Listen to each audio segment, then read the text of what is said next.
how it feels to be free.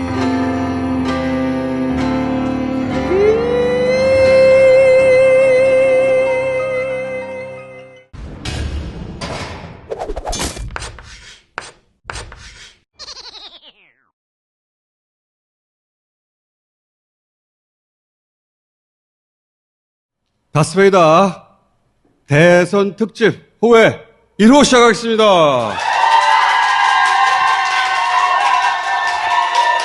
자, 일요일 대낮인데 가정을 팽개치고 첫 번째 게스트를 모시겠습니다. 안녕하십니까, 비 소장님.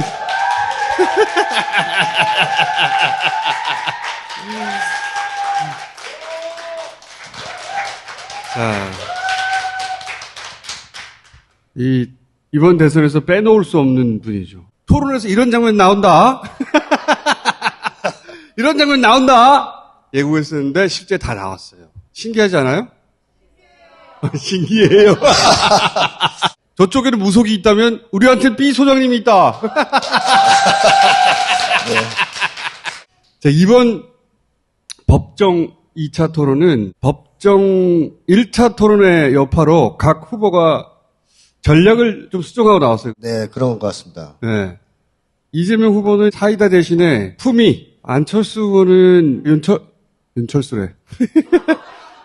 왜 윤석열만 대립각을 세우냐, 그 의식한 것 같아요. 사이가 좋아 보이니까 부담이 좀 되지 않았을까 싶습니다. 둘 다 때리자, 이렇게 나왔던 것 같고, 심상정 후보도 그 피감기관 다룬 듯한 네네. 예, 그 태도 수정했더라고요. 온화해졌다 그럴까. 그 태도가 많이 좋아졌습니다. 토론 끝나고 나면 캠프에서 이렇게 보완하자. 예. 그런 거 하니까 윤석열 후보는 뭔가 있었을 거예요. 뭔가 이렇게 하자. 근데 그게 다 실패했어. 윤석열 후보의 문제점은 뭐 전략을 바꿔서 준비해줘도 실행할 능력이 없지 않습니까? 윤석열 후보 제가 유심히 보니까 새로운 기술은 개발했어요. 소장님이 그러셨잖아요. 모르는 질문 나오면 멍 때린다고. 네네. 이번에는 질문을 받기 전에 멍 때려. 두 번이나 무슨 말씀이시죠? 첫 번째 토론에서 이재명 후보한테 난타를 당하지 않았습니까? 혼났죠. 두려움이 생겼기 때문에 2차에선 더 긴장했다는 게 느껴집니다. 일단 그 미소 있잖아요. 이렇게 방어 기제로 쓰는 거. 입이 여기까지 올라갔거든요. 이번에 4차 보면 안 올라가요, 입이. 긴장해가지고. 자, 들어가 볼까요? 국민 여러분, 정말로 고맙습니다. 정치, 지금 많은 분들이 말씀하셨지만 실제로 정치가 정치인들을 위한 정치가 되었습니다. 국민들에게 차악 선택을 강요해서 결국 정치가 선의의 경쟁이 아니라 정말 상대방 발목 잡아서 실패를 유도하는 그런 정치를 지금까지 해왔다. 참으로 안타까운 현실입니다. 이번 기회에 반드시 고쳐야 합니다. 저 이재명의 평생의 신념이기도 합니다. 제가 민주당에 속해 있지만 이 거대 양당의 독점 체제, 소위 적대적 공생관계 이제는 깨고 소수 정당들도 국민이 지지하는 만큼 의석 가지고 정치 활동할 수 있게 해줘야 되고 또 그만큼 국정에 참여할 기회를 반드시 줘야 된다. 그 말씀 드리고 제가 할 수 있는 범위 내에서 최선을 다하고 우리 심상정 후보께서 말씀하시는 의총이라도 해라. 내일 모레라도 하도록 하겠습니다. 실현 가능한 일이라는 점 말씀드리고 반드시 하겠다는 말씀을 다시 한번 드립니다. 이재명 후보가 공익 추구형 정치인이다라고 느꼈던 대목 중에 하나가 양당 체제에 대한 비판을 아주 옛날부터 해왔다는 겁니다. 먼 과거의 영상들을 봐도 자기가 이제 민주당 소속이지 않습니까? 양당 체제의 수혜자거든요. 그런데도 진보 정당들이나 뭐 소수 정당들도 충분히 자기 역할을 할 수 있게끔 문호를 개방해야 된다. 이런 게 저는 굉장히 중요한 포인트라고 생각합니다. 사익 추구형들은 자기 이익을 중심으로 보통 세상을 바라보고 생각을 합니다. 근데 이재명 후보는 청년들을 만나거나 뭐 이제 여성들을 만나거나 하면 당을 만드시오 이렇게 얘기를 해요. 민주당에 들어오라는 얘기를 하는 게 아니고 그리고 실제로 청년들이 정당 만들었을 때 가서 연설도 해줍니다. 청년당 발기 대회를 대한민국 5천만 국민과 함께 진심으로 축하드립니다. 여러분이 이 나라의 희망입니다. 축하합니다. 본인이 워낙 소수자였고, 네. 약자였고, 거기서 출발한 자기 정체성하고도 관련이 있는 것 같아요. 네. 그렇죠. 그래도 대권 주자 아닙니까? 그러면 사람이 바뀔 수도 있어요. 근데 이재명 후보는 일관성이 있다는 거죠. 공익주의형 정치인의 특징을 보여주는 중요한 장면이고, 그 다음에 요 짧은 연설 동안 이재명 후보가 말을 얼마나 잘하는가를 잘 보여줍니다. 시간도 잘 지켜요. 1분 발언 줬을 때 마이크 꺼지기 전에 발언을 딱 끝내는 사람이 이재명 후보가 유일하더군요. 맞아요. 네, 1분이라는 시간 동안 굉장히 질서정연하게 시간을 맞춰서 얘기를 하면서도 억양의 변화를 주고 제스처를 쓰고 질문을 활용하고 그야말로 말하기의 달인이다라는 느낌이 듭니다. 소통 능력은 타고난 것 같아요. 토론을 하는데 사람과 대화하듯이 하잖아요. 주제가 정치니까 통합을 얘기하면서 둘은 물어요. 안철수 후보한테도 묻고 심상정 후보한테도 묻고 그리고 나서 이제 윤석열 후보한테 물어보면 윤석열 후보가 질문이 뭐죠? 아니 이게 대선 토론이고 딱 4명밖에 없잖아. 이쪽 물었고 저쪽 물었어 이제 나한테 묻는다. 뻔하잖아요. 안 듣고 있어. 저나 또는 윤 후보께서 당선이 된다면 180석 거대 야당의 그런 여소야대 정국이 됩니다. 그러면 여기에 대해서 어떻게 극복할 것인지 그런 보관이 있으신지요?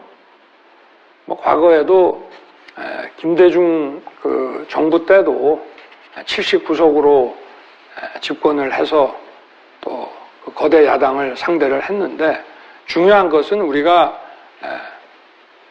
대통령이든 의회든 헌법을 제대로 지켜야 하고 우리가 그 헌법 가치에 대해서 모두가 진정성 있게 공유를 한다면은 저는 얼마든지 협치가 가능하고 180석을 가지고 있다고 해서 국민이 또 뽑은 국민이 선출한 이 정부가 일을 하지 못하게 180석으로 방해를 한다 그러면은 그거는 헌법이 명령한 그런 뜻은 아니라고 저는 생각합니다. 그래서 양식에 따라서 서로가 협치를 할 수 있다고 저는. 나는 윤석열 후보가 답할 때 안철수 후보 표정만 보거든요. 너무 재밌어요. 몹시 힘들어하죠. 윤석열 후보가 일단 동문서답의 대가이기 때문에 말도 안 되는 대답을 하는 거거든요. 여소야대를 어떻게 돌파할 거냐니까 헌법을 얘기하고 있거든요. 하나 말한 소리. 그러니까 윤석열 후보의 대답의 특징은 횡설수설을 하든가 하나만한 얘기를 한다든가. 왜 그런 식의 패턴이 보여졌냐면 첫째는 이제 머리가 안 따라가니까 두 번째는 어려서부터 가짜 모험생으로 자랐기 때문에 솔직하게 자기 생각을 얘기하는 훈련이 안 된 것 같습니다. 그냥 정해진 답을 갖고 얘기하는 거예요. 가장 안전한 것은 헌법, 기승전 헌법이잖아요. 구수할 때 혹시 헌법 관련해서 뭔가 트라우마가 있지 않을까. 다 듣고 나면 대체 무슨 말을 하려고 하는지 몰라. 국어는 국어인데. 모든 것을 설계하고 승인하고 기획한 그리고 도장을 찍은 우리 이재명 후보가 몸통이라는 것이 이게 명백하게 나오지 않습니까? 네, 윤 후보님. 말씀해 보세요. 다른 분에게 질문을 해야 제가 답을 해야 기회를 주셔야죠. 예, 잠깐 하십시오. 네. 자, 잠시 후 하겠습니다. 첫째로 그분 아무 근거 없는데 본인이 페이스북에 쓰셔가지고 지금 몇 달 동안 가지고 있는 거 명백한 허위 사실이죠. 똑같은 게 어떻게 여기는 중요 증거가 되고 본인에 관한 건 헛소리가 됩니까? 그런 식으로 수사했으니까 지금 문제가 많이 생기는 것 같고요. 두 번째로 보니까 수사를 정말로 무리하게 하시는 것 같습니다. 이 합리적이질 않아요. 본인이 더 녹취록에 더 극렬하게 많이 나오지 않습니까? 그 점 좀 생각 좀 하고 말씀하십시오. 네. 네. 들으셨죠? 네. 공격을 당하면 그 순간 내가 나와요. 그러니까. 네. 아무리 주변에서 하지 말라 해도 안 될 겁니다. 지난번에도 자기를 막 공격하니까 네. 후보님, 끝까지. 규칙을 지키세요. 네. 이거 예상하셨던 거거든요, 이거. 윤석열 후보는 혼나면 어린아이가 돼가지고 내내 한다고. 네. 책에서도 그 부분은 집중적으로 제가 분석을 했었는데 이재명 후보의 강점 저번에도 말씀드렸지만 규칙 활용인데 여기서도 사회자가 딴 데로 옮기려고 그러잖아요. 그러니까 발언 시간 규칙에 따라 달라. 30초 쓰겠습니다. 사회자가 두세 번 네. 안철수 후보 할 때도 그랬어요. 윤석열 후보가 답을 해야 되는데 윤석열 후보가 20몇 초 남았으니까 심상정 후보로 넘어가시죠. 이 얘기를 왜 해 자기가. 그렇죠. 안철수 후보가 지금 그것 때문에 열받아가지고 왜 나는 바로 듣고 싶었는데 그래서 7, 8분 있다가 다시 질문을 하게 되거든요. 사회자가 이런 걸 몇 번 도와줬어요. 네. 네. 근데 이재명 후보는 바로 끊어버리면서 사회자한테 규칙을 대로 해라. 그러니까 30초. 규칙을 정말 잘 활용합니다. 요 짧은 얘기를 하는데도 첫째, 둘째를 하잖아요. 무서운 거죠. 이 논리성. 또 있다는 얘기니까. 그렇지. 무슨 얘기할 때 첫째 짜증나. 이거 번호 다 매겨서 왔구나. 토론할 때 첫째, 둘째 나가면 일단 상대방 기가 죽어요. 그게밖에 안 되는데 무슨 첫째라고 그래. 이 양반. 스킬이지, 스킬. 네, 아주 스킬이 대단합니다. 이재명 후보는 자기한테 질문하는 사람을 바라보고 해요, 항상. 네네네. 윤석열 후보는 뭔가 불리한 질문이 오면 자기를 중심으로 반대쪽을 봅니다. 네네. 피하죠. 실하네. 그렇죠. 이것도 예상하셨어. 네. 박수. 우리 처음에 호기롭게 막 공격했지 않습니까? 반격받자 바로 딴 데 보고 밑에 숙이고 윤석열 후보의 전형적 패턴입니다. 전혀 센 사람이 아닌 거죠. 이것도 예상하셨는데 볼 때마다 신기해요. 소장님 윤석열 후보 옆집에 사신 거 아니에요?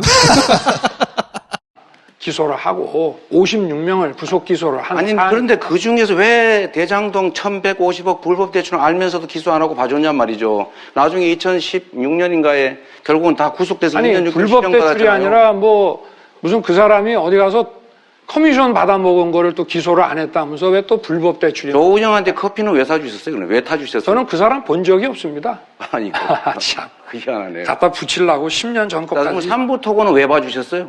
자, 내가 질문을 하겠습니다. 이따가 물어보세요. 권투에서부터 그로키 상태라고. 그런 상태. 얼빠진 상태라고도 하는. 저럴 때는 아래를 쳐다보고 종이를 뒤져요. 빠져나갈 곳을 찾는 거예요. 종이 안에 있나 그게.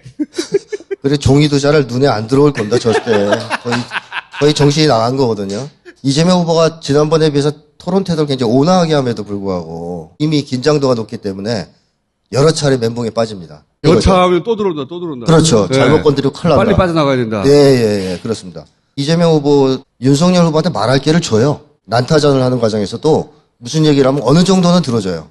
그러다 끊죠. 그런 점에서 이제 윤석열 후보가 이번에도 심히 고생한 토론이었다. 상대가 공격할 때 빳빳하게 서가지고 상대를 쳐다봐야 될 거 아닙니까? 무슨 소리를 그렇게 하십니까? 라고 하던가. 불리하면 고개를 숙여요. 예. 도망가는 거거든. 예, 동물들도 그렇잖아요. 서로 째려보다가 동물들. 제일 큰 금물에 눈 피하는 거. 근데 그걸 계속 하잖아요. 무섭다는 표시. 무섭다는 표시. 이게 신기해. 소장님이 이렇게 할 거라고 했거든요. 어찌나 신기한지. 자, 소장님이 다 했던 얘기입니다. 수 있는 거 아니냐. 저는 그런 생각을 합니다. 네, 제가 잠깐 반론하겠습니다. 먼저 듣고 가겠습니다. 우리 윤 후보님 정말 전쟁 너무 쉽게 생각하시는 것 같습니다. 지금 한반도의 전쟁의 위기가 고조되고 있다. 제가 전에 이미 미국에서 그런 주장을 한다는 말씀드렸고 그중에 4가지 원인 중에 하나가 윤 후보님이다. 최근에 2곳이 더 그런 주장을 했는데 연구소에서 한반도가 매우 불안정해지고 있다. 윤 후보님이 너무 자극적이어서 북한이 군사 도발을 할 가능성이 높아지고 있다. 이런 지적들을 하는데 말을 세게 하는 게 중요한 게 아니라 실제로 대비는 철저하게 하면서도 외교적으로 또는 협의나 아니면 소통을 철저하게 잘 하면서 그걸 관리를 해야지 큰 소리 뻥뻥 친다고 됩니까? 이런 거 가지고요. 그 안방 장비라고 합니다. 맞췄어. 안방 장비. 저도 배웠습니다. 안방 장비라는 말이 있다는 말을 참. 한 문장 한 단어로 정의하는 거. 그러니까 이재명 후보가 그런 걸 정말 잘하거든요. 뭐 예를 들어 억강부약, 대동세상, 또 무슨 얘기 나오면 돈 받은 자가 범인. 이 토론도 막 지리하게 왔다 갔다 하다가 하나로 딱 정리되는 거죠. 안방 장비. 그런 이제 표현을 이재명 후보가 또 즉흥적으로 아주 또 공세적으로 잘 활용하신다. 국민들 기억에 아마 강렬하게 남을 거예요. 안방 장비. 인상적이었어요. 예, 둘리하고 장비. 혹하는 면이 있거든요. 윤석열 후보의 주장 중에 예, 듣다 보면. 거기다 대고 그 안방에서 큰 소리 치는 안방 장비다 그게. 그렇죠. 맞죠. 안방 장비지. 예, 그렇죠. 길게 설명 안 했는데 잘했어. 형성이 있다면 지금 얼마 남지 않았습니다만 뭐 의총에 언제든지 이렇게 네. 모아서 통과시킬 수 있는 것 그렇습니다. 아니겠습니까? 네. 제가 당론으로 확정해서 의총에서 결정될 수 있도록 제가 보여드리도록 하겠습니다. 그래야 정말 믿으실 것 같고요. 심 후보님도 어차피 심 후보님은 이미 제안하신 거니까 당연히 동의하실 거라고 봅니다. 윤 후보님은 좀 어려우시겠죠. 지금 질문한 거를 제가 막 못 들었습니다. 네? 제가 질문한 거예요? 네네. 못 들으셨군요. 네. 제가 드린 결과에 대해서 국민들에게 평가받는 그런 방식으로 가는 국민내각, 통합내각 이런 거 필요하다고 보는데 아까 두 분은 다 이미 말씀하신 것 같아요. 그래서 이것도 윤 후보님한테 여쭤보고 싶은데 어떻습니까? 아니 말씀을 한번 해보시죠. 아니 어떠냐고요? 쭉 말씀을 하시다가 갑자기 저한테 물어보니까 한번 뭐를 질문 정확하게 다시 한번 요점을 말씀을 해주셔야 제가. 네. 시간이 좀 아깝긴 하네요. 연합정부 저 멘트가 국민내각에서 동의.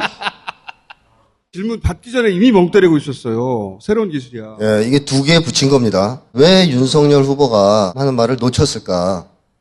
저는 긴장과 제일 큰 관련이 있는 것 같아요. 그러니까 바짝 긴장하고 있는데 안철수 후보한테 물어보고 있단 말이에요. 그럼 이제 살았다 싶잖아요. 나 아니구나. 야, 나한테 안 물어보고 안철수한테 진짜 확 풀리는 거죠. 그러다 또 심상정 후보한테 넘어가요. 그러니까 또 아니네. 아싸 좀 쉬어야지. 아싸 좀 쉬어야지. 이러고 긴장을 놓고 있는데 갑자기 윤 후보님은 어떻게 생각하세요? 그러니까 이제 멍한 거죠. 뭐야 이거 뭐 이렇게 되는 거죠. 긴장을 과도하게 한 결과 나타난 현상 아닐까. 두 번째는 짐승도 한 번 빠진 덫에는 또 빠지지 않거든요. 짐승도. 첫 번째 당했으면 생각을 하고 있어야 되잖아요. 또 두 번째도 또 안철수 후보한테 안에 또 당하잖아요. 한 번 당하면 그 다음에 대책을 세워야 되는데 멍하니 있다 또 당한단 말이에요. 말씀하신 대로 긴장해가지고 네, 예측을 못한 거예요. 자기가 아니다. 그렇죠. 그런데 안도하고 만 거죠. 네, 너무 네. 안도하죠.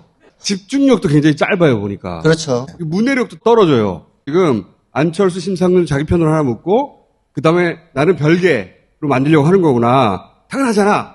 그러면 나한테 올 때 팍 쳐야지. 네. 이렇게 생각해야 되는데 주변에 무슨 일이 일어나는지 모르겠고 그러다 보니까 언어에는 구체성이 하나도 없고 그 중에서 아주 절묘했던 거는 그 이재명 후보가 시간 아까운데 이거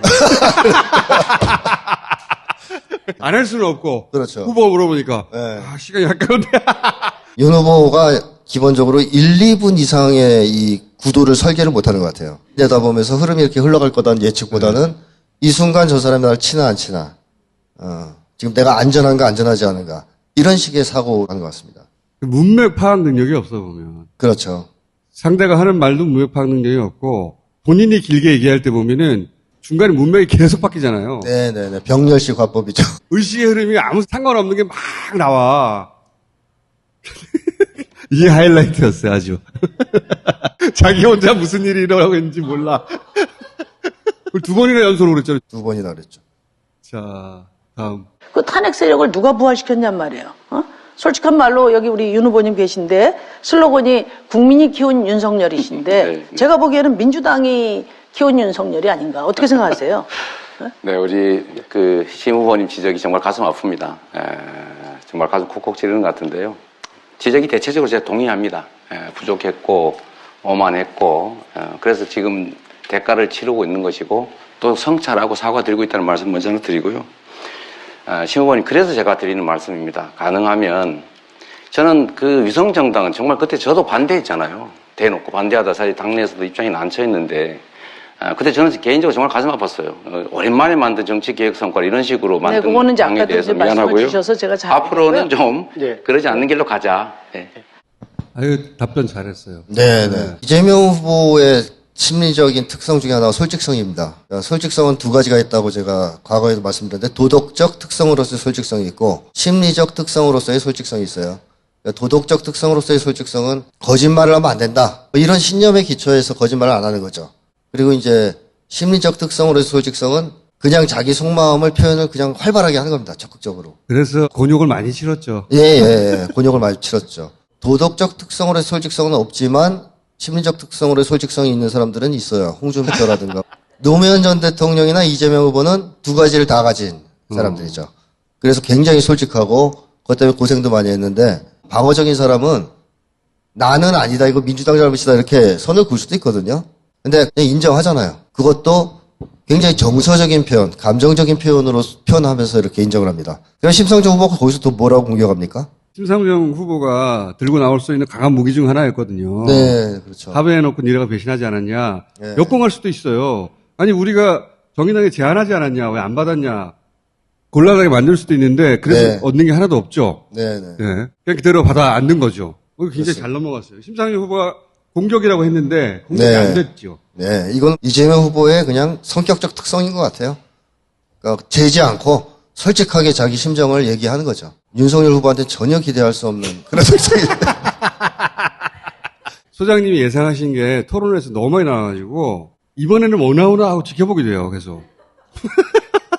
그런데 두 번째 제가 하나 여쭤보겠습니다. 핵 공유 말씀을 자꾸 하시는데 예를 들면 유럽식의 핵 공유도 소위 이제 수송 투발 이 부분은 유럽이 맡아도 핵 자체에 대한 통제권은 미국 대통령이 그대로 갖고 있습니다. 그런데 지금 예를 들면 핵을 한반도에 가져올 수는 없는 건데 그걸 예를 들면 괌이든 본토든 놔두고 그럼 우리 전투기 가서 실어 온다는 얘기인지 아니면 그냥 그 미국 전투기로 전폭기로 뭐 한다든지 이러면 똑같은 건데 새로 말씀하신 핵 공유는 대체 어떤 겁니까? 저한테 물으시는 거예요. 저는 핵공유 얘기한 적이 없습니다. 전술핵 배치 얘기를 한 일은 안 후보님한테 여쭤보시죠. 네. 저는 핵공유에 대해서는 현실성이 없는 거라고 저는 늘 주장해 왔습니다. 네. 하도 주장이 많이 왔다 갔다 하셔서 저도 잘 왔다 갔다 한 적 모르겠습니다. 없습니다. 핵 공유 말한 적 있어요, 작년에. 있죠. 예. 거짓말이죠. 작년 9월 달에 공약으로 네, 거짓말을 잘하잖아요, 윤석열 후보가. 거짓말도 두 가지가 있거든요.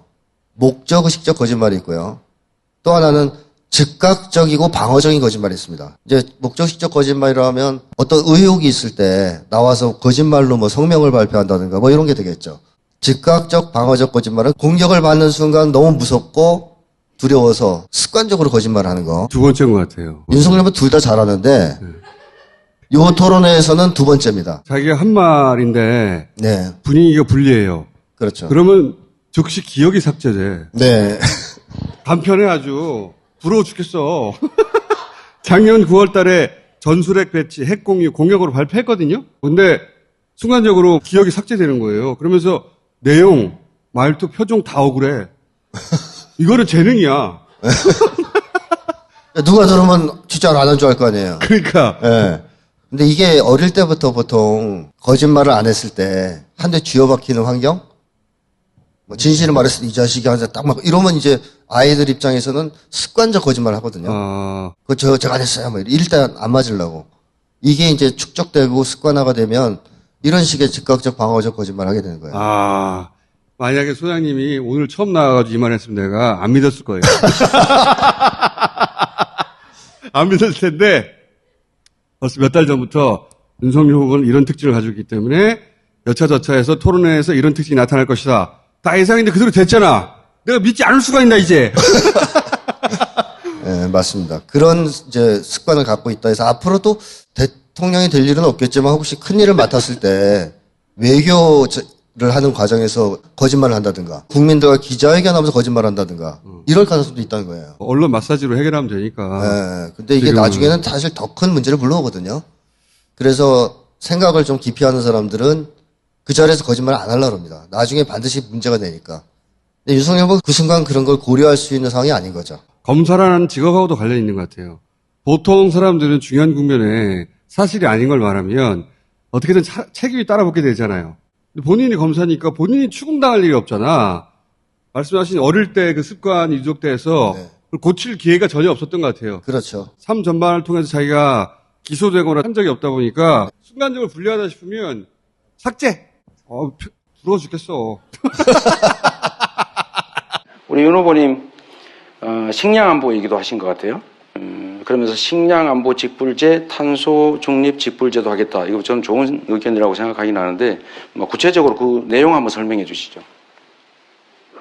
우리 식량 안보라고 하는 것은 우리가 이 절대농지라는 것을 정해놓고 저희가 예를 들면 쌀이 남아돈다 하더라도 일정량의 그 곡물을 생산을 해야 된다 하는 뭐 그런 우리가 필요 최소한에 확보해야 되는 그런 것을 유지하는 거 그런 차원에서 이제 식량 안보 얘기를 하는 것이고 그렇기 때문에 이제 직불제라든가 또는 과다 생산된 거를 또 정부에서 사주기도 하고 뭐 이런 거 네. 아니겠습니까? 네. 제가 정리해드리면 그런 얘기는 전혀 아니고요. 밀, 콩 같은 이제 전략 식물에 대해서 식량에 대해서 지원금을 준다 그런 뜻입니다. 글쎄 제가 말씀드렸지 않습니까?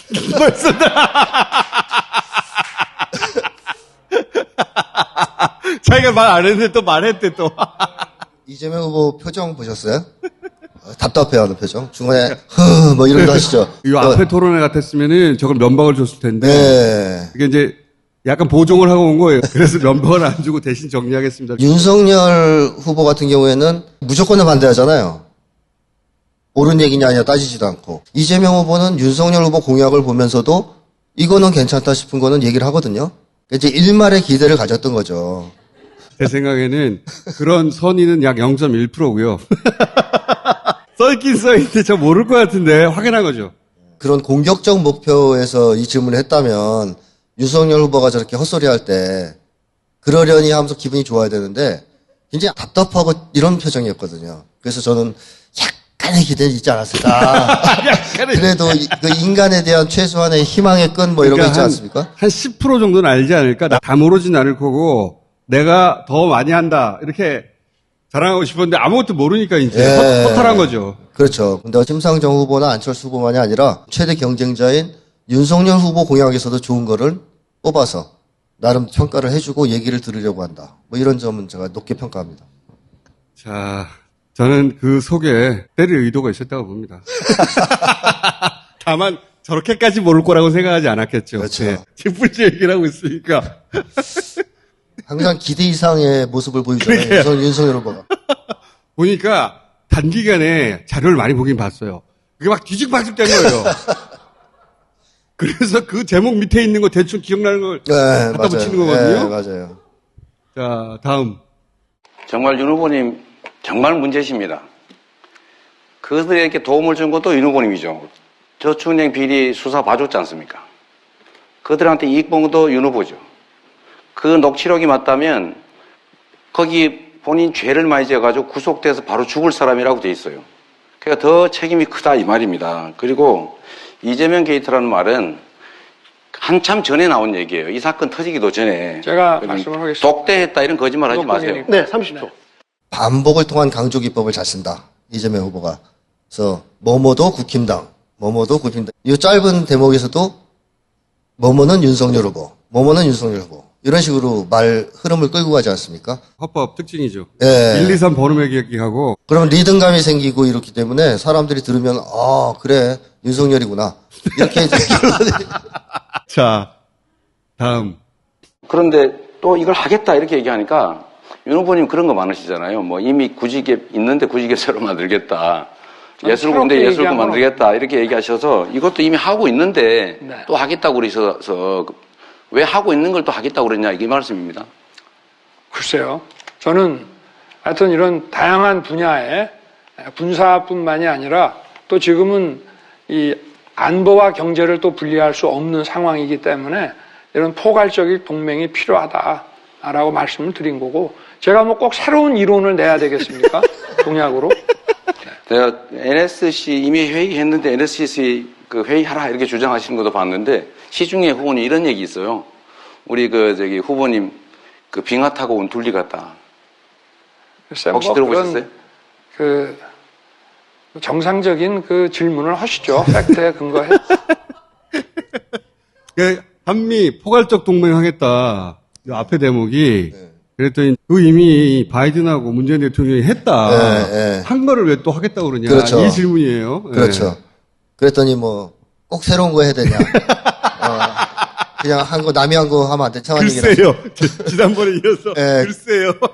글쎄요도 나오고 마지막에는 당황해서 그냥 정상적 질문을 해주시죠.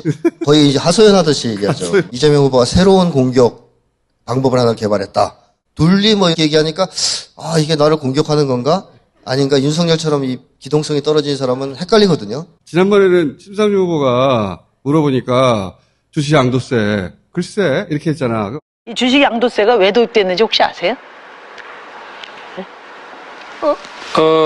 글쎄.参谋들이 지적했을 거란 말이야. 아, 이렇게 말하면 어떡하냐고. 이걸 바꿨잖아. 글쎄요로. 글쎄요. 이 양반 주요 공약은 이미 공약 100% 달성됐어요. 네, 맞습니다. 문재인 정부 때 다 해가지고. 공약이 다 달성됐어, 이미. 대통령 될 필요가 없어.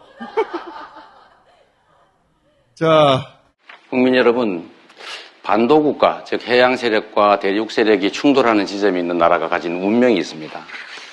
힘이 없고 지도자가 무능하면 양쪽이 휘둘려서 쇠락의 길을 갔죠. 국력이 강하고 정말 국익 중심의 실용적 외교를 통해서 국가 살림을 잘 챙기는 유능한 리더, 지도자가 있으면 정말 융성의 길을 갔습니다. 이 대한민국이 그런 상태라고 봅니다. 무력으로 억제해가지고 전쟁에서 이기는 거, 이거 하책입니다. 다 부서지고 죽고 이기면 뭐 하겠습니까? 지금 우크라이나 심각하지 않습니까? 정말로 중요한 거는 싸우지 않고 이기는 것이고, 그보다 더 중요한 것은 싸울 필요가 없게 만드는 평화입니다. 국민의 생명과 안전만큼 중요한 게 어디 있겠습니까? 한반도 안전하게 관리해야 됩니다. 위협하고 거칠게 대해서 전쟁의 위험 제고시키면 절대 안 됩니다. 아, 깔끔해. 네. 그러니까 이거야말로 뛰어난 말하기 능력이죠. 정말 스케일이 큰 얘기잖아요. 한반도 주변을 둘러싼 강대국과의 관계. 국민들이 들으면 딱 들어오거든요. 또 요 와중에 질문도 활용하고 대화하듯이도 얘기하고 시간도 정확하게 준수하고. 이재명 후보가 이번에 토론회에서는 국민들을 향해서 이렇게 얘기를 많이 하시거든요.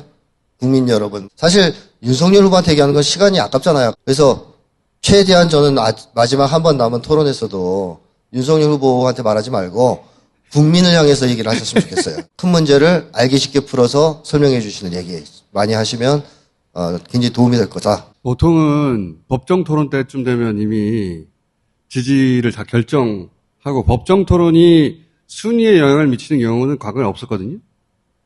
이번에는 워낙 박빙이기도 해서 그리고 워낙 그 이전에 토론에 숫자가 적고 3분의 1 정도는 막판까지 결정 안 하거든요. 이번에는 저는 토론에 영향을 꽤 미칠 것 같아요. 네, 저도 영향을 줄 거라고 네. 봅니다. 네. 정보가 그동안 너무 없다 보니까 네. 토론을 보고 결정해야 되겠다는 사람이 꽤 많아요. 그 덕을 저는 안철수 후보도 볼 거라고 봅니다. 네, 네. 그래서 네. 10% 넘어갈 것 같은데 한반도에는 이런 그 전술핵을 반입하지 않으면서 외부에 있는 그런 오키나와나 괌에 있는 그런 것들을 우리가 활용할 수 있는 협정을 맺자. 저는 그런 생각을 가지고 있는데요. 근데 지금 하시는 말씀은 오히려 그게 아니라 미국 본토에 있는 ICBM을 쓰자는 그런 말씀이어서 도저히 이해가 가지 않습니다. 핵 공유를 하려면은요, 예를 들어서 괌에 미국의 전술핵이 있다 그러면은 핵 공유는 우리 전투기가 그거를 싣고 대응을 하는 건데 그 시간보다 반덴버그에 있는 전략 핵을 폭발력을 축소시켜서 전술핵 규모로 해가지고 대응을 하는 것이 시간적으로 더 적게 걸립니다. 그건 잘 모르시는 말씀인데요. 제가 말씀드리는 이런 핵 공유 협정이라는 것은 나토식의 핵 공유 협정과는 다르게 거기 미군기에 탑재되어 있는 그 핵에 대해서 미국과 한국이 협의를 해서 그것을 사용할 것인지를 의논하자는 그것이죠. 그래서 그것을 미국에 있는 핵무기를 한국 전투기에다가 탑재를 해서 하자. 저는 그런 이야기는 들어본 적이 없습니다. 윤석열 후보가 상당히 천진난만한 데가 있어요. 네. 미국에 있는 ICBM을 쏴주는데 우리를 위해서 전략핵을 쏘면 좀 위험하니까 전술핵으로 조종해서 쏴주면 되지 않냐 이러잖아요. 굉장한 상상력 아닙니까? 아무렇게나 막 말하는 거예요. 일반인들은 이런 생각을 못해요. 윤석열 후보는 하죠.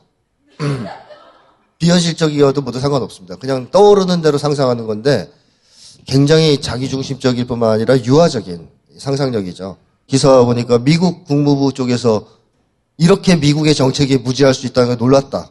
이런 식의 논평을 했어요. 이거 뭐 전투기 보내면 미국에서 핵 실어줄까요? ICBM에 전술핵으로 바꿔라 그러면서 바꿔서 쏴줄까요? 대통령께서 이런 얘기하면 국제사회에서 무시당하기 너무 좋습니다. 아니 자기가 뭘 모르고 있는지를 몰라요. 그렇죠. 이거는 축복이에요. 고뇌가 없잖아. 네, 저는 우리 심상정 후보님이 평생 정말 이 땅의 민주주의와 제대로 된 정치 체제 만들려고 노력하신 건 정말로 존중하고 인정하고 존경합니다. 그런데 제가 드리고 싶은 말씀은 정치는 어려운 일을 해내는 것이죠. 쉬운 일을 할 거면 그건 정치가 아니라고 보고 또 필요하다면 길을 내는 것이 정치다. 과거에 좀 실망스럽더라도 이번에는 정말로 민주당의 후보가 이재명이지 않습니까? 이재명이니까 공개적으로 이렇게 말씀드리는 거 좀 수용해 주시면 좋겠고요.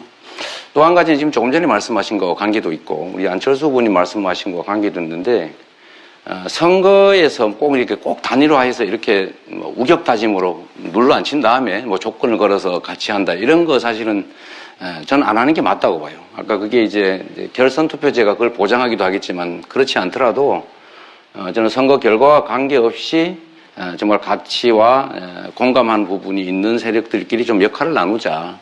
통합 정부 만들자. 이 점은 제가 진심으로 그렇게 되길 바라고요. 우리 안철수 후보님도 마찬가지로 그 아까 말씀하셨던 국민 통합 내각 거의 전적으로 저도 공감합니다. 저게 메시지였죠. 네, 맞습니다. 심상정 후보와 안철수 후보를 끌어들이고 윤석열 후보를 왕따시키는 전략을 쓸 수밖에 없는데 굉장히 탁월해요.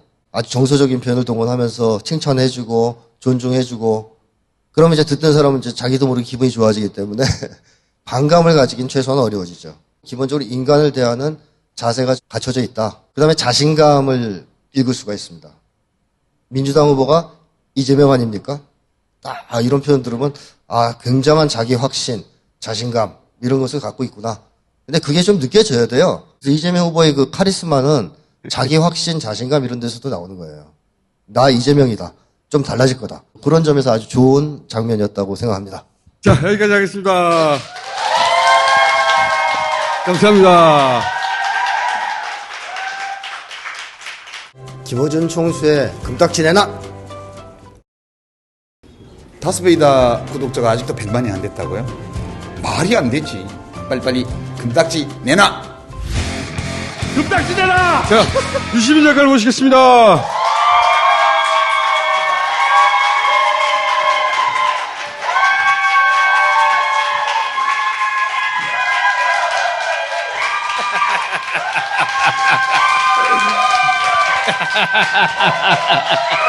뭐 그렇게까지.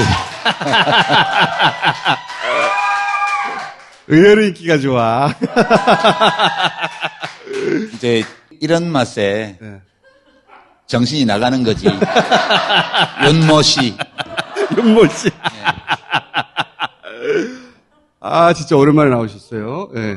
아니면 내가 중간중간에 불렀는데 평론 안 한다고 이제. 근데 이제 우리가 급하잖아. 이번에는 꼭 나와야 된다. 다시 박수.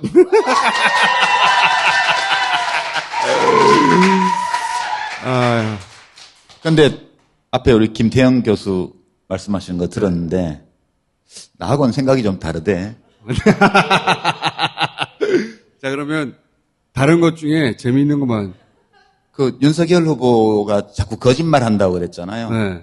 목적의식적 거짓말, 방어적, 즉자적 거짓말 이렇게 네. 두 종류로 나누셨는데 저는 둘 다 아니라고 봐요. 그럼. 그냥 자기가 한 말을 이해를 못해서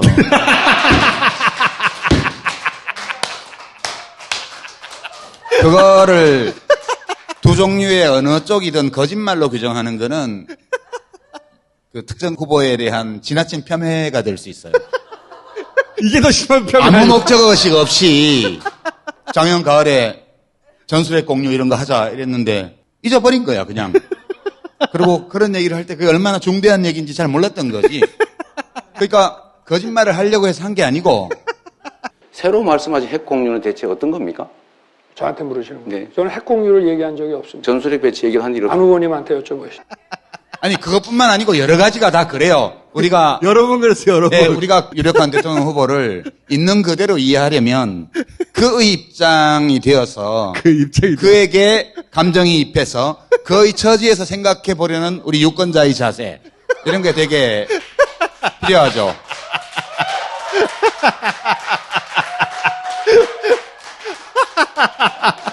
아니 뭐 총수가 재밌는 거 하래서.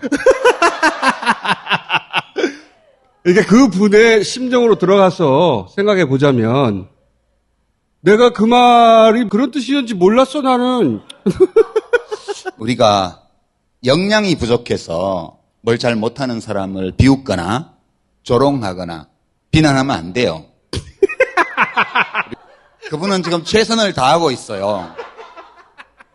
그 TV 토론에서 뭐 질문 다시 해달라, 뭐 못 들었다 이런 얘기 하는 거를 그건 너무 나쁘게 이렇게 보시지 말라고요. 그게 우리가 어떤 사람이 자신의 한계를 본의 아니게 노출하는 거에 대해서 우리가 안타까워하고 뭐 이렇게 해야지. 어떤 나쁜 의도가 있어서 나는 다른 후보가 하는 말을 안 듣겠다라든가 이런 의지로 그렇게 했다면 우리가 마땅히 비난해야 하겠지만 그게 아니고 본인의 한계를 넘어서는 업무를 지금 하고 있는 거죠. 아이, 재밌다, 유시민 박수!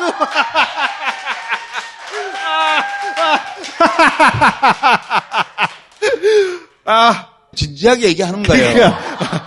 본선 토론은 정말 많은 유권자가 보잖아요. 그럴 때 되게 토론 준비를 하는 방식이 두 가지가 있더라고요. 제가 관찰해본 바로는. 네. 첫 번째는 참모들에게 보고를 많이 받아가지고 이것도 준비하고 저것도 준비하고 리허설도 하고 가게무샤 세워놓고 예행 연습도 하고 이렇게 준비를 하는 방식이 있고 두 번째 방식은 라이브 토론에서 자료를 볼 시간이 없다. 그냥 내가 머릿속에서 기억해낼 수 있는 데이터 정도 쓰고 그 다음에 꼭 필요한 거는 판넬로 준비하고 그 다음에 다른 후보들 이야기를 잘 들으면서 그 흐름에 맞게 내가 평소에 가지고 있는 생각과 감정을 그대로 보여준다.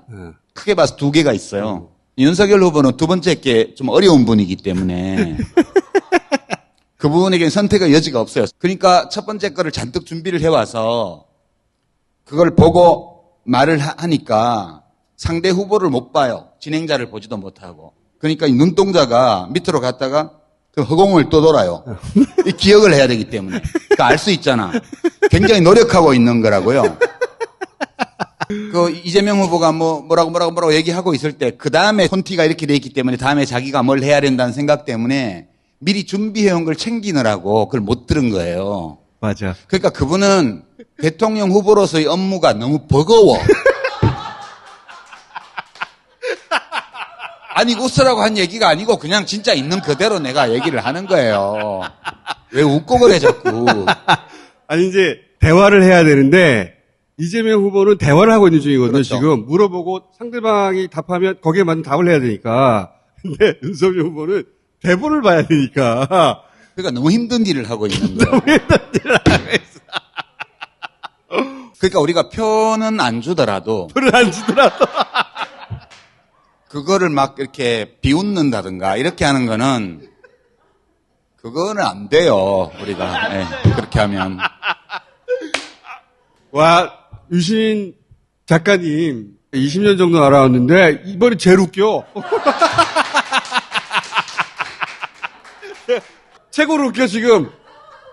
아니 난 TV 토론 보면서 윤석열 후보한테 감정이입이 잘 되더라고. 얼마나 힘들까.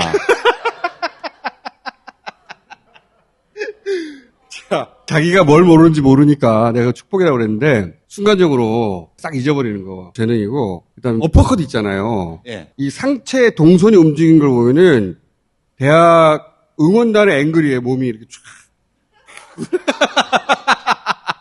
근데 본인은 그 화면을 모니터링 해보면 그 약간 티셔츠가 말려 올라가면서 이렇게 속에 있는 게 나오는 그게 되게 멋있다고 생각을 하는 거예요. 그러니까 계속 하는 거잖아. 그렇지. 그 우리가 그거 동의는 못 하더라도 본인 스스로 자신에 대해서 그렇게 생각하는 거 존중은 해야지. 그러니까 우리도 보통 그러잖아요. 뭐 이렇게 헬스장에 가서 열심히 해가지고 뱃살 좀 빠졌나 이러면 숨 멈추고 이렇게 보잖아. 그 셔터 딱 누르고 나면 다시 배가 흘리잖아. 이런 미학적인 추구 이런 것들은 각자의 마음속에 있는 거기 때문에 그런 정도 생각하면 될 것 같아요. 근데 저는 이번 대선이 되게 흥미롭다고 말할 수도 있는 게 지금 지지율이 똑같잖아요. 소수점 이하까지 똑같이 나온 조사도 있어요. 이거는 전부 그냥 일종의 현상 형태에 불과하다. 그러니까 지금까지 여론조사표는 딱 하나를 보여줬어요. 국민의힘 지지층이 얼마나 열심히 신나서 전화를 받느냐. 11월 초에 국민의힘 후보가 결정이 됐죠. 윤석열 후보가 제일 높이 올라갔을 때가 11월 첫째, 둘째 주예요. 예. 뭐 15, 17 뭐 이렇게 나올 때지. 격차가 10% 이상 나왔어요. 예. 그러니까 이재명 후보의 지지율이 30% 미만으로 떨어졌고요. 예. 그 다음에 윤석열 후보의 지지율이 30% 미만으로 떨어지고 이재명 후보의 지지율이 지금 비슷한 수준까지 왔을 때 그때가 12월 하순 1월 초입니다. 사실은 이재명 후보의 지지율은 그냥 있었다고 저는 봐요. 근데 국민의힘 지지자들이 전화를 신나서 열심히 받으면 예컨대 후보 경선을 할 때 절반을 여론조사를 썼잖아요. 그러니까 그쪽 지지자들이 경선 때부터 시작해서 수십만 명이 전화 대기를 하는 훈련이 됐어요. 신나면 전화를 열심히 받고 짜증나면 전화를 덜 받고 그 사람들이 신나게 전화를 받을 때는 답변자 중에서 윤석열의 점유비가 확 올라가는 거예요. 그분들이 전화를 안 받으면 윤석열의 점유비가 26%까지 내려가면 이재명은 가만히 있는데도 올라가는 거예요. 실제 지지율은 변화가 없어도. 2번 출렁이었죠. 11월 첫째 주, 둘째 주에 윤석열 강세. 12월 마지막 주, 1월 첫째 주에 이재명 강세. 그게 아니고 그냥 여론조사에 윤석열이 많이 나왔을 때와 여론조사에 윤석열이 적게 나왔을 때가 2번 있었던 거예요. 그냥 저는 팽팽하게 양쪽 진영으로 나눠져서 진행이 됐고 그리고 선거운동 기간이 시작이 되면서 사람들이 비로소 선택하기 시작했다. 그리고 이제 이재명 후보 지지자들도 전화를 받기 시작했다. 조금 더 적극적으로. 그래서 지금 붙어 있는 거다. 사실 우리가 본 거는 다 헛개비인지도 몰라요. 지금까지 여론조사 그 야단스러운 조사들에서 본 거는 그냥 여론조사만 본 거예요. 여론을 본 게 아니고. 그러니까 여론 흐름과는 동떨어져서 윤석열 캠프 내부의 상황과 관련되어 있는 그쪽 지지층의 분위기 변화 이거 하나만 변수로 작용했고 나머지는 다 큰 변화가 없었다. 저는 그렇게 저도 봐요. 대체로 동의하고 거기 플러스 단일화 프레임이 가져온 대세 형성. 그거 얘기하려고 그랬어 안 그래도. 그럼 하세요 이제. 제가 정치를 하던 시절에 엄청 비난을 받았던 적이 있어요. 2011년에 김해 국회의원 보궐선거 때 제가 국민참여당 할 때 이봉수 후보하고 저 민주당 후보하고 전화 여론조사로 단일화해서 이제 1% 차이로 국민참여당 후보가 단일 후보가 됐거든요. 그리고 선거를 0.6%인가 졌어요, 본선에. 그때 어떤 일을 겪었냐 하면 여론조사에서 우리가 15% 이상 이기는 거예요. 발표가 가능한 마지막 시점을 일주일 전 여론조사했어요. 근데 선거를 졌잖아요. 왜 졌냐? 우리 지지자들이 전화 받는데 너무 익숙해져 있었던 거예요. 전화로 두 당이 단일화를 했기 때문에. 그렇지. 그리고 시였어요. 단일화를 물으면 저쪽 지지자는 끊어버리지. 그리고 좀 전에 지금 제가 오면서 뉴스를 보니까 윤석열 후보가 기자회견을 하고 뭐 일문일답하고 하던데 단일화 문제로. 뭔 일이 일어나서 또 단일화가 되잖아요? 그러면 3월 2일 마지막 여론조사까지는 윤석열의 압승이에요, 여론조사는. 왜냐하면 단일화 조사에서 자기가 지지하는 사람을 후보로 만들어야 되기 때문에 국민의힘당 당원 수십만 명이 전화를 받게 돼 있어요. 그러면 윤석열이 압살할 겁니다. 근데 실제 여론은 그렇지 않아요. 윤 후보 쪽에서 단일화 문제를 가지고 그렇게 지지고 볶는 이유는 뭐냐 하면 자기 지지층들을 전화 받는 거에 익숙하게 만들어서 마치 윤 후보가 앞서가는 것처럼 그렇죠. 이렇게 연출을 해서 대세 후보가 되려고 그랬고 그거에 취해서 안철수 후보를 능멸했던 거죠. 그 전략의 목표는 대세 형성이고 그렇죠. 그 대가는 안철수 후보가 화가 난 거지. 그렇죠. 그 대가를 지불하고 있는 거예요, 지금. 혹시라도 뭐 협의가 돼서 단일화를 하기로 하고 그러면 여론조사는 이재명이 지는 걸로 나올 거예요. 그러나 실제 지는 게 아니에요. 그거를 또 살리려고 지금 장난을 하는 건데 저는 대통령 선거를 이런 식의 장난으로 하는 건 처음 봤어요. 결렬냈다고 하는 순간 이재명 후보 지지율이 잘 나와요. 왜냐하면 저쪽에서는 전화를 안 받거든. 전화를 안 받거든. 근데 이 단일화 불씨를 살려놓으면 계속 언론사에서 단일화를 묻거든. 사전투표까지 일주일도 안 남았잖아요. 본투표까지 열흘밖에 안 남았잖아요. 이 상황에서 가상대결 여론조사를 계속한다는 게 말이 돼요? 1대1 조사를 묻고 있잖아. 그걸 왜 물어 1대1을? 후보가 4명인데 지금. 그러니까 마지막 사기극의 가능성이 남아있는 게 제가 미리 말씀드리지만 이재명 지지층 또는 진보 유권자들이 좌절감에 빠지거나 포기하거나 이렇게 만들려는 거예요. 절대 거기 속지 마시라. 이 선거는 제가 뭐 누가 이긴다고 확실하게 말씀드리지는 않겠지만 우세야! 어제 신진서 선수가 커제 이기고 지리끼 료를 또 가볍게 이기고 농심 신라면배를 우승을 했잖아요. 네. 과거에 신진서가 뒀던 바둑들 중에 보면 인공지능에서 계산한 승률이 55대 45로 계속 신진서가 밀려요. 막 150수 뒀는데도 밀려. 근데도 신진서가 이제 자신있게 여유있게 바둑을 둬요. 그건 뭐냐 하면 끝내기가 몇 개 남았나 이렇게 계산해보고 선수 끝내기가 내가 2개 많아, 1개 많아 이러면 반집차 한 반차로 이기는 거예요. 그 계산을 고수들은 할 수 있거든요. 반집 싸움인데 반집 불리한 것 같아. 지금은. 근데 앞으로도 양쪽 다 한 10수씩 더 끝내기를 해야 되는데 우리 후보가 선수 끝내기를 할 곳이 한 곳 정도 더 있는 것 같아. 그러면 바둑을 완전히 맞췄을 때는 반집 또는 한 집반을 이재명 후보가 이길 수 있어. 우세요! 이 생각을 하는 거예요. 예. 지금 2시인데 일요일 윤석열이 단일화 최종 합의 이뤘지만 결렬 통보를 받았다. 안철수 찾아가겠다는 이유가 그거예요. 살아있다는 메시지를 계속 보수 지지층에 주려고 하는 거예요. 안철수 입장에서 진짜 짜증나지. 미션을 받은 대리인이 장제원 의원이잖아요. 아우팅 당했어요. 윤핵관 아니래며 출근도 안 하고 아무것도 안 한다며요. 요거는 거짓말 한 거예요. 거짓말이지. TV 토론에서 윤석열 후보가 한 얘기 안 했다 그러고 뭐 그런 거는 거짓말이 아니에요. 그거는 자신의 역량에 버거운 일을 하다 보니까 빚어진 이제 에러. 내지 버그로 인한 현상이고요. 버그. 장제원이 뭐 윤핵관이냐 출근도 안 하는 사람 그건 목적의식적 거짓말이에요. 그렇지. 자기 자신의 비선을 숨기고자 하는 욕구 때문이거든요. 윤석열 후보가 의도적으로 거짓말을 하는 사람은 아니다 이렇게 생각해 왔는데 아까 2시 기자회견에서 장제원 의원 얘기하는 거 보고 아 거짓말도 하는 사람이구나 라는 깨달음을 얻게 되었죠. 중앙일보에서 일요일 아침에 나온 양자 대결 1대1 막 붙이잖아요. 네, 그것도 똑같아요. 네, 그 숫자조차 이제는 붙어 있던데 목적이 그거죠. 단일화 살아있으니까 우리가 이기니까 이 메시지를 끝까지 주려고 하는 거죠. 단일화 그거 진짜 어려워요. 민주당을 상대로 단일화 경쟁에서 이겨본 사람 저밖에 없습니다. 제가 경기도지사 경선 선거 때 2010년 얘기를 하면 그때 우리 만덕산에 계시던 어르신이 손학규. 중재를 하러 오셨잖아요. 손학규 전 경기지사께서. 그래서 제가 그때 김진표 후보하고 잘 협의가 안 돼서 만나서 뭐라고 말씀드렸냐 하면 대표님 중재해 주시는데 제가 이길 확률이 1%라도 있는 안으로 해주세요. 100% 김진표 후보가 이기는 안이면 그냥 제가 안 하지 그걸 뭐하러 제가 받아들이겠습니까? 만약 단일화에 합의가 안 되면 저는 후보 등록 첫날 아침에 나와서 김진표 후보 손 들어줄 겁니다. 제가 후보되지 않아도 괜찮습니다. 이렇게 얘기하고 된 게 그 단일화였어요. 그 정도로 어려운 일이거든요. 진짜 이거를 성사시키려면 대의를 위해서는 내가 접을 수도 있다는 생각을 배수진을 치고 있어야 되고요. 그 다음에 그래도 어느 한쪽이 조금이라도 이길 수 있는 가능성이 있는 룰에 합의를 해야 돼요. 그리고 최종적으로 그 룰로 단일화했을 때 진쪽이 이긴 쪽 손을 들어줘야 돼요.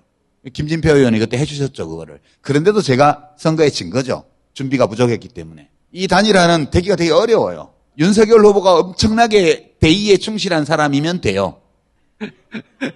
그러니까 결론은 안 된다는 얘기잖아요.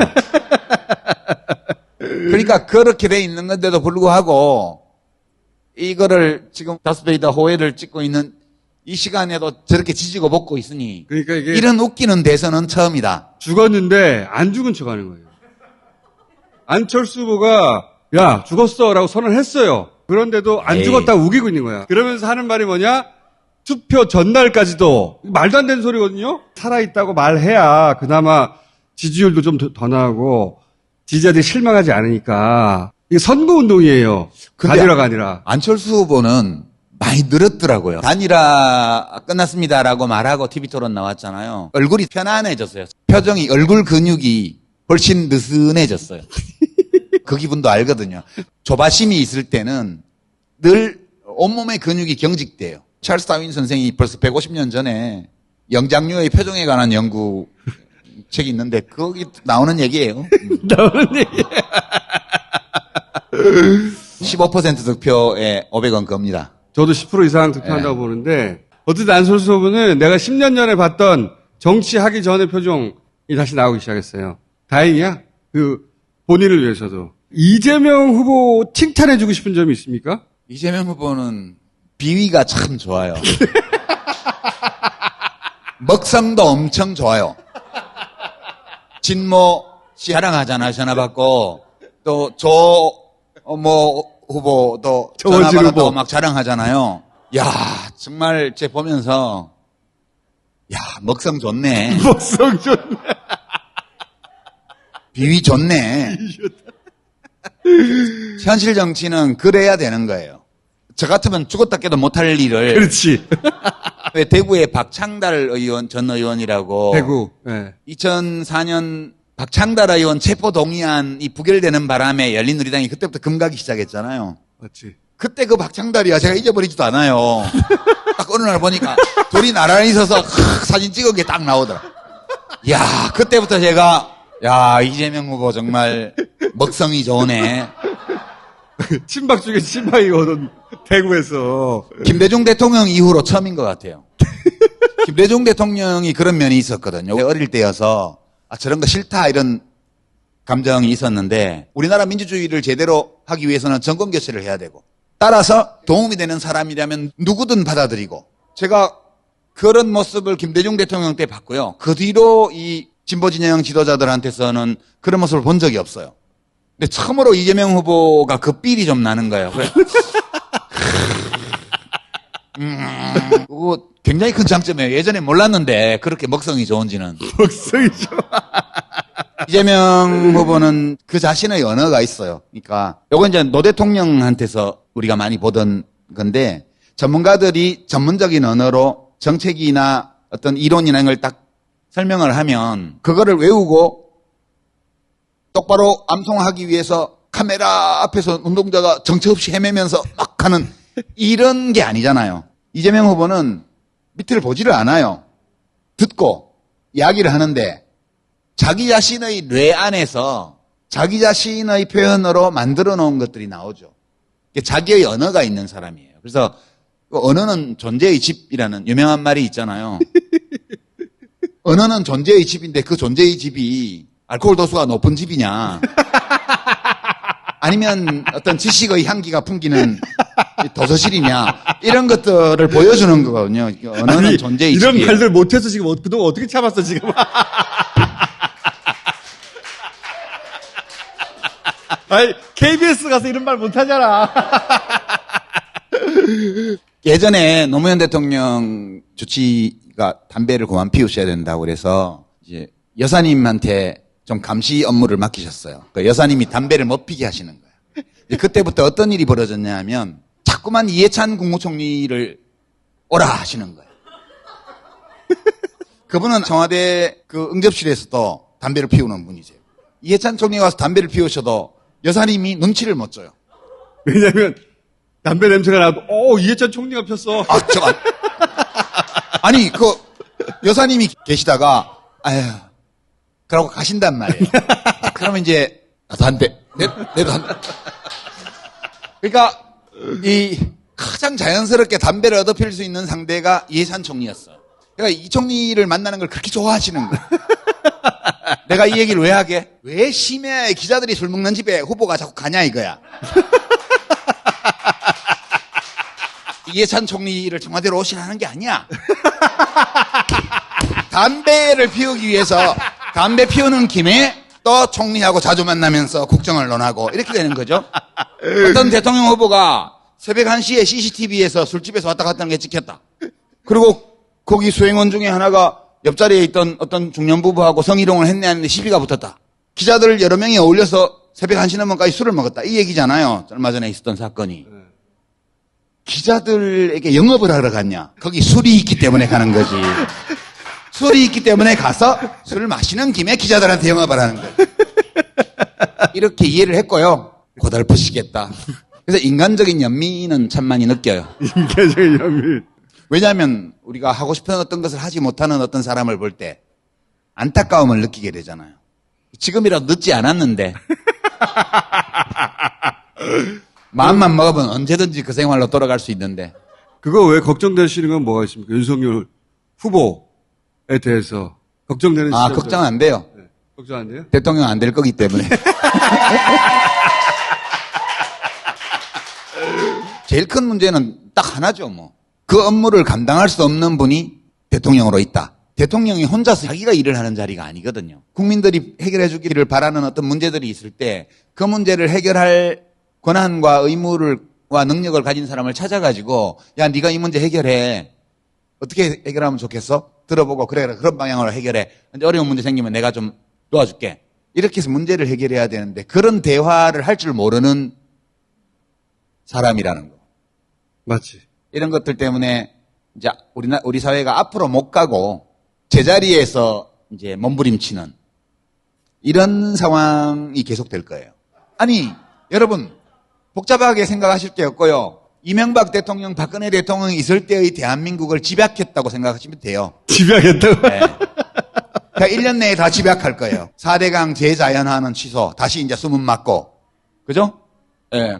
그렇게 될 거예요. 그렇게 될 거고. 그렇게 한다고 했으니까. 예, 북한에 대해서는 까불지 마, 이 새끼야. 죽을 줄 알아. 이렇게 말폭탄을 주고받으면서 경색되고요. 일본하고는 뭐 위안부 합의를 다시 되살리는 쪽으로 그렇게 다시 또 이제 아사히 맥주를 마실 수 있는 행복한 날들이 우리에게 유니클로 입으면서 이렇게 그리고 이제 열받아서 촛불 켜고 나가면 광화문은 다시 차벽이 쳐질 거고요.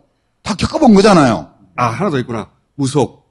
무속은 뭐 박근혜 정부 때 많이 경험했던 거잖아요. 경험했던 오방색부터 해가지고 뭐 그리고 집약이라니까 그냥. 이명박근혜 9년의 집약판을 보게 돼요. 전문가 쓰면 된다고 그러는데 그 전문성을 구분하는 능력이 없잖아. 그러면 어떻게 되냐? 밑에서 대통령 놀이를 시켜줘요. 자기가 대통령 막 잘하는 줄 알고 대통령 놀이 막 하고 있어요. 실제 국정은 밑에서 갖고 노는 거예요. 그러면 대십상시 시대가 열리는 거야.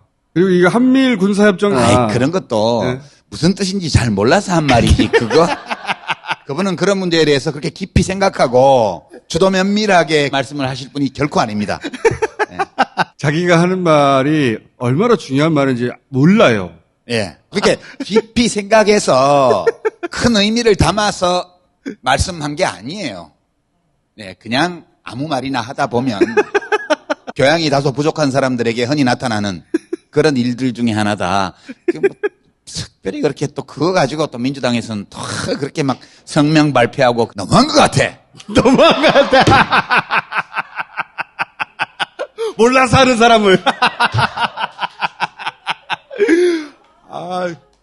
호에 한 번 더 나왔거든요. 한 번 더 나오셔야 되겠어요, 보니까. 그거는 내고를 좀 해봐야 될 것 같은데.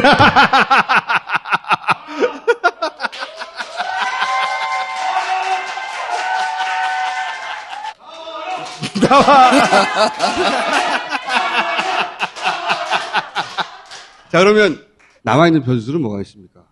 없어요, 변수가. 없다? 그러니까 지금 이 선거가 참 이상한 게 아무 변수가 없었어요. 저는 이렇게 평이한 대선은 처음 봐요. 그러니까 97년 대선 같으면 이인재 씨가 경선에서 지고 나서 탈당해서 당을 만들고 독자 출마를 해서 15%를 가지고 갔잖아요. 그리고 IMF가 터졌고 IMF 터진 조건에서 이인재 씨가 영남에서만 300만 표를 뺏어갔잖아요. 그렇지. 그리고 겨우 1.3%인가 차이로 DJP 연합까지 해가지고 모든 조건이 정말 기적적으로. 아니 원숭이가 키보드 위에 타닥 달려갔는데 안나 카레니나가 나온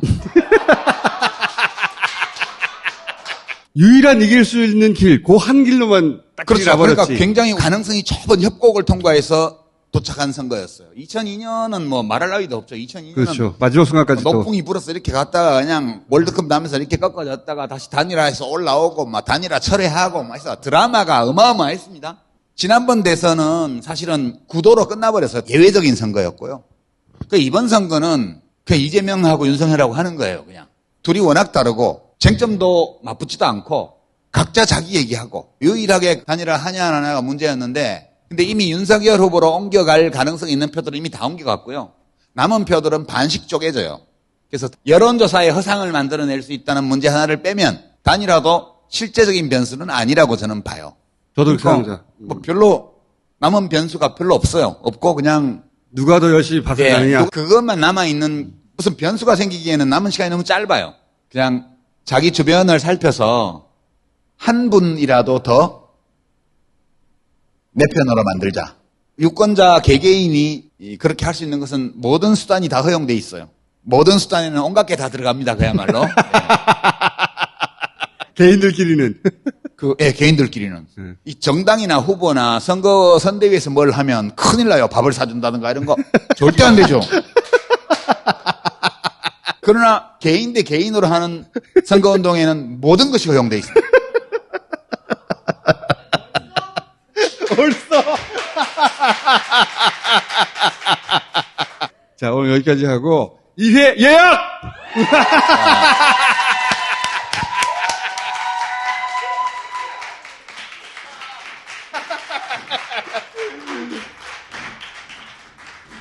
아, 어떻게 참았지? 여러분 모두 지금 종수가 원하는 금딱지 꼭 받을 수 있도록 해주실 거죠? 금딱지 내라! 자, 노래 한 곡만 하고 갈 수는 없잖아. 예. 사전 투표 하시는 분들에게 네. 한 곡 해주셔야 되잖아.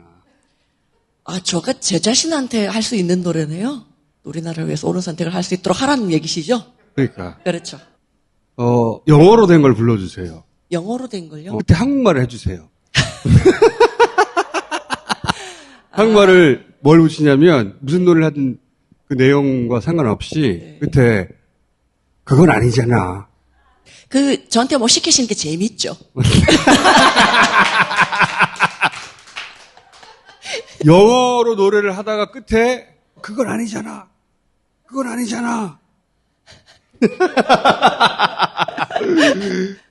생각났어요. 생각났어요? 네, 그거죠. 네. 오케이? 좋습니다. 네. 좋습니다. 꾹 누르면 탁 나와. 탁 나오기 위해서 20년 동안 연습했습니다, 제가. 한 거죠. 자, 그럼 끝에 가가지고 그건 아니잖아. 걱정을 하지를 마세요.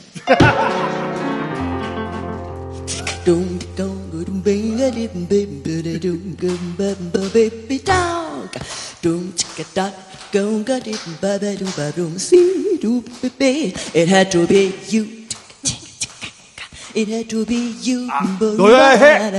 And turn around and I finally found somebody who could make me be blue, but it could make me be true. But it didn't. And let to be glad, just to be sad. Thinking of you, some others I see. But never be me, but never be cross. Try to be bold, but they wouldn't do. For nobody else gave me a thrill. With all your fault, I love you still. And it had to be you. It had to be you. It had to be you.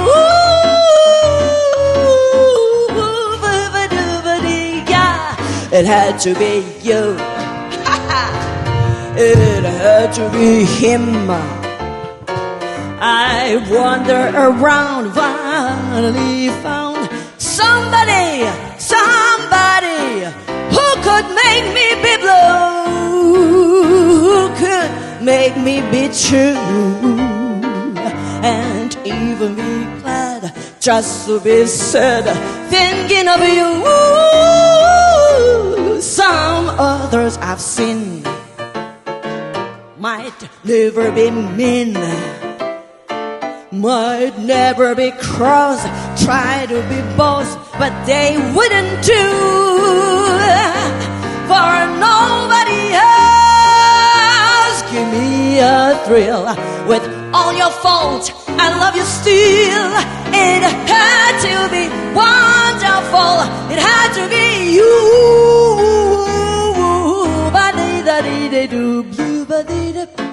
여러분은 마음속에 누구를 생각하고 계시나요?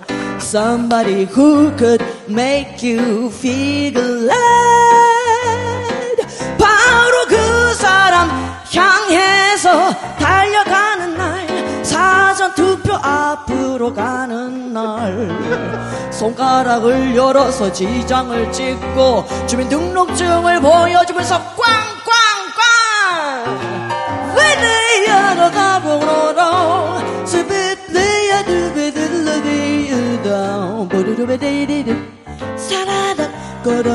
그날 저녁에는 고기 구워 먹어도 돼.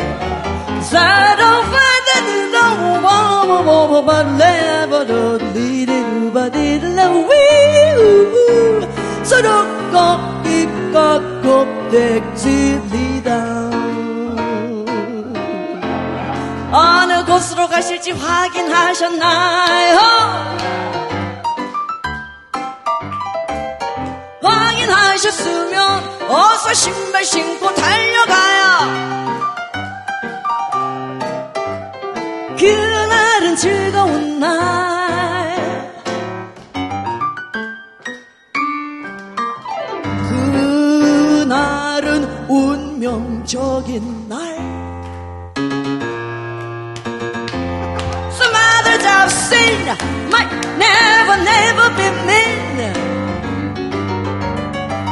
might never be cross or try to be boss, but think again what I can do, for nobody else gave me a thrill. With all your faults, I love you still. It had to be somebody wonderful. It had to be somebody wonderful. It had to be that one you're thinking of, but that one, 그 사람, 절대 안 되는 그 사람은 조심해야 될걸, 걱정해야 될걸. 절대로 그 사람만은 안 되는, 그 사람만은 안 되는 그날. It had to be wonderful you, just you.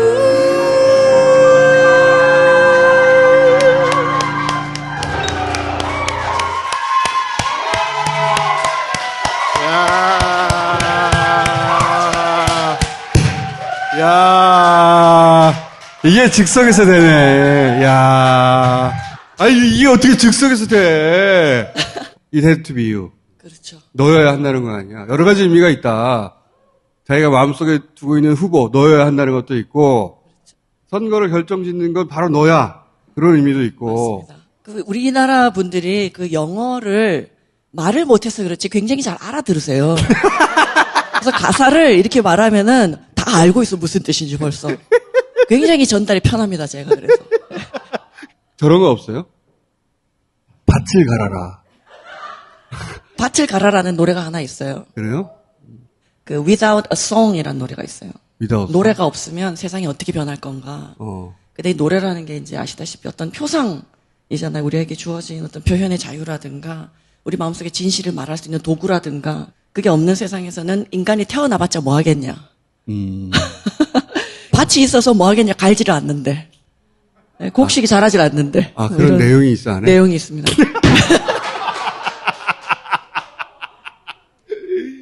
원제목은 Without a Song. Without a Song. 네. 그러면은 어디 중간쯤에 그냥 밭을 갈아라 이러면 재미없잖아. 밭을 갈아라.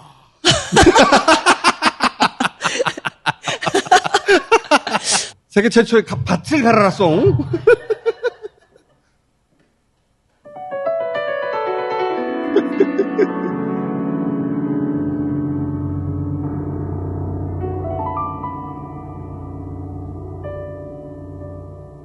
Without a song, the day would never end. Without a song, the road would never bend. When things go wrong, a man ain't got a friend. Without a song.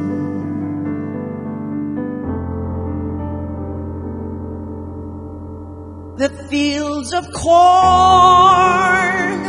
would never see a plow. That fields of corn would be deserted now. A man is born,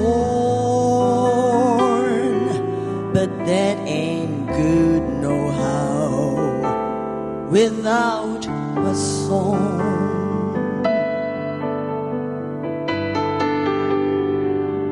I got my trouble and woe, but sure I don't know the Jordan will roll. I'll get along as long as the song is still in my soul. I never know what makes the rain to fall. I never know what makes the grass so tall. I only know there ain't no love at all without a song. Without a song, without your vote, without your boot, 밭을 갈아라.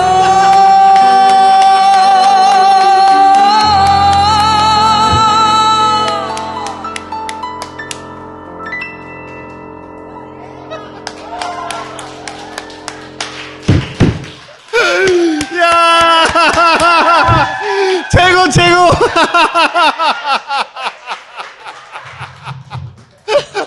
아이고. 원래 갑자기 without your song인데 네. without your vote. 응? 투표하지 않으면 다 무슨 소리냐 이 말이야. 이 밭이. 그렇죠. 밭을 갈아라. 최고! 이명건 씨입니다. 네. 감사합니다. 감사합니다. 자, 호의 2편에서도 모시기로 하겠습니다. 자, 다스베이다 203호는 정상적으로 업데이트가 되고요. 호의 2편은 이번 주 토요일 녹화해서 일요일 날 올라간다, 2호. 자, 오늘 여기까지 하겠습니다. 밭을 갈아라!